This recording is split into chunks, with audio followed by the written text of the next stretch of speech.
Hey guys, Adam with Memphis Wood Fire Grills. Today I want to talk to you about the 7-inch color display on the Memphis ITC 3 grill.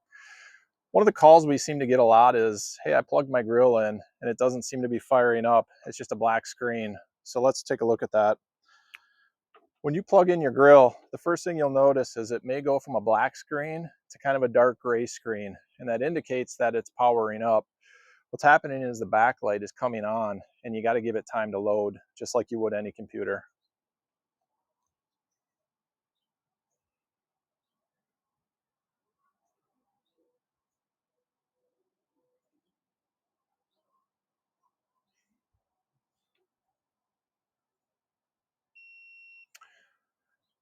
As you see, the screen took a little bit to load, but it's finally on the splash screen here, and you can see it's ready to start grilling. Why don't you come take a closer look? If you do get in a position where you need to replace your 7-inch screen, let's take a look at how you do that. First thing you're going to want to do is always disconnect the power. From there, you'll go ahead and open the hopper lid. There's 2 screws here for the back panel that you'll remove, and you'll take that back panel off. Once you get the back panel open, first thing you're going to do with the power off is you're going to, if you come around here, you're going to see the 2 plugs coming in from the display up here, going into the logic board right here and the IO board right here. You're going to want to take those out very carefully. One thing to note, it's very easy to pull on these too hard and break these connectors, so be very careful. There's a small tab on them that you got to depress to get it to come out.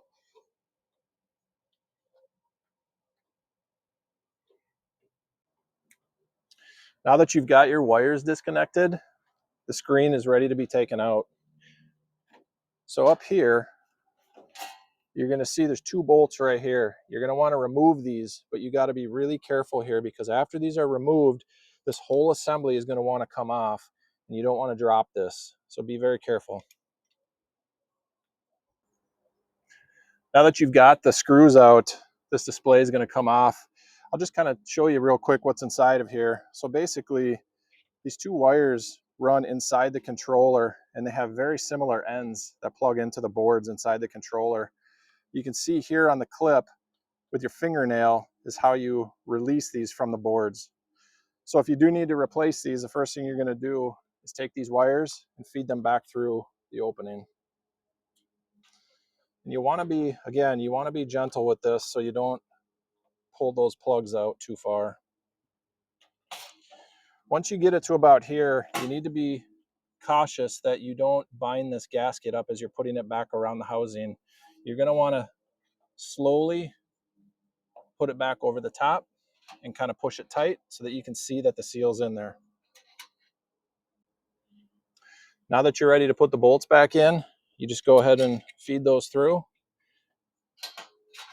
and then you're going to go ahead and tighten those. Now that you've got those 2 bolts put back in and you tighten those up, you're going to want to go ahead and reconnect it to the logic board. So you can see those 2 wires run through here. Again, the smaller wire goes to your IO board. You'll hear the clip.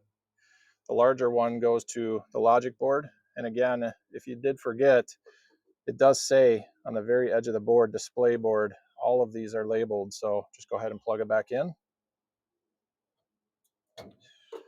Once that's done, you're going to go ahead and put the panel back on, put the 2 screws back in, plug it in, and you're good to go.